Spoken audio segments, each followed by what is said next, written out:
this affluent society have become blasé and bored with life. Things are just too easy in the Kavango Basin.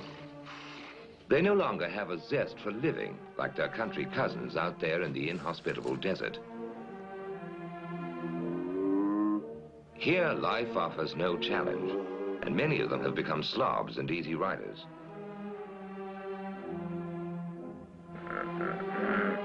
The only excitement in their lives comes in high summer when the marula trees are in full fruit. At first, the marulas are very tasty and hard to get at. You have to be either agile or strong to get your share.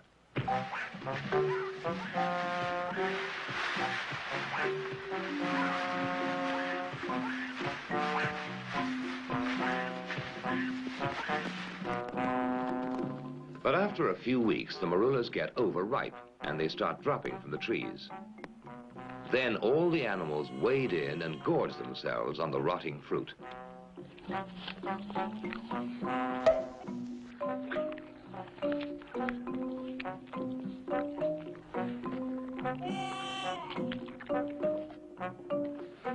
It starts fermenting in their tummies and turns into a very potent brew. So on the way home, things start happening to them.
When night falls, there's peace again. A very blissful peace.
Of course, not everybody in the Kavango leads a wasteful life.